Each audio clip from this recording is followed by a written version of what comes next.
How is Christopher Walken post-divorce different than regular Christopher Walken? Where do Fallout Boys become Fallout Right, Men? yeah, you're right. At the Fallout Press. Well, it was Grandpa Beer first. So everybody's invited, and there's going to be free cake and free ice cream. Okay, I feel surrounded. This is like the beginning of a X-rated movie, maybe? I don't know. You kids at home, be safe. Would you put down that video game and actually go live your lives? Hello everyone, welcome to another episode of Hair the Dogcast. We are joined by a man who needs no introductions, one of the legends of the video game community. I might need an introduction still. I might. We have Pat the NES Punk here. What's up, Pat? What's going on? Hey, welcome to the Dogcast, buddy. Okay, I feel surrounded. This is like the beginning of a X-rated movie, maybe? I don't know. This is an interrogation. I have Romanian lineage. So Always look over your Yeah. shoulders. Pat, I wanted to ask you about your new book you have coming out during the Sure. convention. Yeah, Ultimate Nintendo Guide to the SNES Library. I'm so, my throat's so sore from talking about it nonstop. Yeah, the So convention voice. Yeah, it seems to be a thing. And it's not done yet. You got a panel later on. I have a panel. I have a new video coming out, a collab with another YouTuber. Right on. Can you say anything more? It's a 5-minute preview of a new NES Punk video. There's only been one NES Punk video this year. Yeah. The series isn't dead yet, but it's hard for me to do those videos because I have a podcast, I have a book. The CU That's podcast. massive. The CU podcast. Absolutely. I love the NES book, by the way. Oh, thank you. Yeah, I think we're all proud owners. Here's a 20 bill. Thanks for promoting it. Nah, it's awesome. It's easy to great. just pick up and just be like, oh, Yep. that game. And you can bludgeon like home burglary people to death. Oh, with yeah. it. He's hardcover. If that's one of your hobbies, sure, you can do that. I'm not judging. You know, it's Wisconsin. You know, we do things. Second Amendment rights include a heavy book, I guess. I don't know. Yeah. No, I'm proud of the book just because I don't do cash-ins. I don't just let's put it out there just to put it out. It took years to do these books. I hire writers that are competent and qualified, and honestly, some are more talented than me. And so that's what it's all about, the end product. And that's why it sells. It doesn't sell just because I have a YouTube channel. It sells because it's a good product, and it's a good sort of snapshot of a history of a console that 50 years from now, people might still be talking about or wondering about. Right. Yeah. What were the lessons you learned from after doing the first book that you applied to doing the SNES book? Hire more writers to offload the writing. So Okay. I wrote 450 reviews for the NES book. Yikes. Super Nintendo book, I only wrote about 80.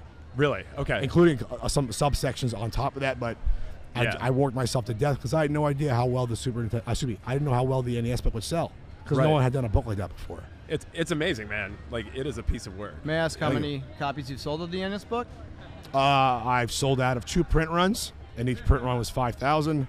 And then I'm in the 3rd print run. I've sold. I don't know how many I've sold in the 3rd print run yet. Congratulations. Yeah, I congrats, appreciate man. that. Yeah. So we've been asking all our guests that we've had on some of your favorite early gaming experiences. I remember if you want to do NES, I'm going over to my friend Kevin's house, a town over. Kevin.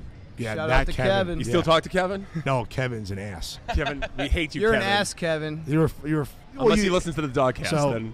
Yeah. So I remember he had a finished basement in next town over in New Jersey, and we played Kung Fu on the NES. Oh, I remember his mom made like steak and like mashed potatoes and green peas.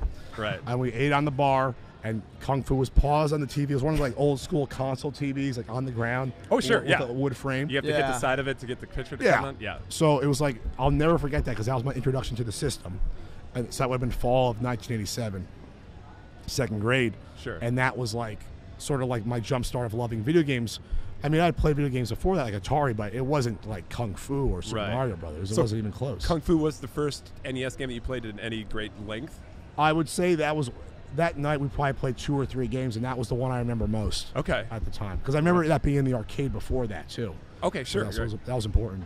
And one other question. I know you're a very busy man. What is your favorite, biggest achievement you've had in the game industry, be it gaming, be it collecting? What are you most proud of? I'm really proud of the Video Game Years show because that was like all heart and balls, that show. It's very well done. We did it on a budget that we needed 10 times the amount to actually do. We just did it for free. I worked on it for free. Is that Retrovision? Retroware TV. Retroware, okay. When I was a part of that website. Sure. And helped run it. Yeah. And it was a miracle that show even got out. Like, it just was. It was a lot of people doing it for free or very little pay. Right. Me and John D'Elia, who was the co-producer, co-director, worked on it for free. And we didn't see a dime for that for years until it's on Amazon Prime. Watch it on Amazon Prime, Video Game Years. Yeah, absolutely. Yeah, you got to definitely. check it out because it is a really well done show. Yeah. And obviously having a long career on YouTube, and I don't know, I guess some people look at me as an authority in retro game stuff, Right. which is weird to Definitely me. help bring the retro culture back to life, I'd say. A connoisseur of flea markets. Kind of convention, Yes, you know? Yeah. I'm a connoisseur of the flea market. Yes. If you need any tips, yeah, check out his videos. Flea Market Madness. I've been to that flea market. You're at Kobe's? Yeah. Wow. Yeah. All right. Well, Pat, San Diego somewhere. we're big fans. Love the Completely Unnecessary podcast. Thank you.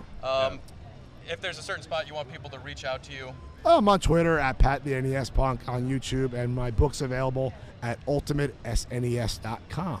go pick it up. It's amazing. We're here at the Dogcast. Like and subscribe. Got more reviews coming on later. Thanks. We'll see you next time. Yeah. You might want to